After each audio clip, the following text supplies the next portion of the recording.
இன்றைக்கி dry fruits juice எப்படி பண்ணுறதுன்னு பார்க்க போகிறோம். ஃபஸ்ட்டு நான் அளவுலாம் சொல்லிட்டுறேன். ஒரு ஆளுக்கு நான் அளவு சொல்கிறேன். நீங்கள் எத்தனை பேருக்கு வேணுமோ அந்த அளவுக்கு போட்டுக்கோங்க. இது ஒரு டாக்டர் சொன்னது தான்.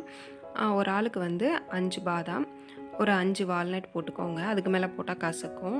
3 பேரிச்சம்பழம் போட்டுக்கோங்க. 2 அத்தி, ஒரு 7, 8 கருப்பு திராட்சை. இதில் எது கூட குறைய வந்து உங்களுக்கு இருக்குது, ஒன்று இல்லைனாலும் பிரச்சனை இல்லை. இருக்கிறத மட்டும் கூட வச்சுக்கோங்க. இதை ஒரு 2 தடவை தண்ணியில் நல்லா அலசிட்டு நல்லா மூழ்கிற அளவுக்கு தண்ணி ஊற்றி நைட் ஃபுல்லாக வந்து ஊற வச்சுருங்க. காலையில் எடுத்து இதை நம்ம அடிச்சுக்கலாம். இது கூட பிஸ்தா, முந்திரி எதனாலும் நீங்கள் சேர்த்துக்கலாம். இல்லை இதில் ஏதாவது ஒன்று பிடிக்காதுனாலும் நீங்கள் எடுத்துக்கலாம். ஃப்ரூட் சேர்த்து அடிக்கினாலும் அடிச்சுக்கலாம்.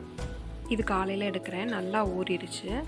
நான் சின்ன ஜாரில் போடுறதுனால இப்போ தண்ணியை வடிச்சுக்கிறேன். நீங்கள் பெரிய ஜாரில் போட்டு அடிக்கிறீங்க அப்படின்னா அப்படியே தண்ணியோடு சேர்த்து போட்டு மொத்தமாக அடிச்சிருங்க. ஆனால் பேரிச்சம்பழத்தில் உள்ள விதையை எடுக்கணும், இல்லைன்னா ஜார் இதாகிடும். அதை மட்டும் எடுத்துகிட்டு நீங்கள் அப்படியே அடிச்சுக்கலாம். இது கூட நீங்கள் பால் சேர்க்கனாலும் சேர்க்கலாம். பால் சேர்த்திங்கன்னா இனிப்பு கம்மியாக இருக்கிற மாதிரி இருக்கும். நீங்கள் இதை அப்படியே குடிச்சிங்க அப்படின்னா காலையில் பிரேக்ஃபாஸ்ட்டே கூட தேவைப்படாது. டேஸ்ட் நல்லாயிருக்கும். 3 பேரிச்சம்பழம் போட்டிருக்கிறது வந்து இனிப்பு போதுமாக இருக்கும். தேவைக்கு நீங்கள் தண்ணி சேர்த்துக்கோங்க. நல்லா கட்டியாக தான் இருக்கும். பால் சேர்த்திங்கன்னா ஸ்வீட்டுக்கு ஏதாவது சேர்த்துக்கோங்க. காலையிலேயே நீங்கள் இதை எடுத்துக்கலாம். காஃபி டீ அவாய்ட் பண்ண மாதிரி ஆச்சு. ஹெல்த்தை நம்ம குடித்த மாதிரியே ஆச்சு. இது வந்து காலையில் தான் குடிக்கணும் இல்லை, நீங்கள் சாப்பாட்டுக்கு அப்புறமோ இல்லை மதியமோ உங்களுக்கு எப்போ வேணுமோ நீங்கள் அப்போ கூட குடிச்சு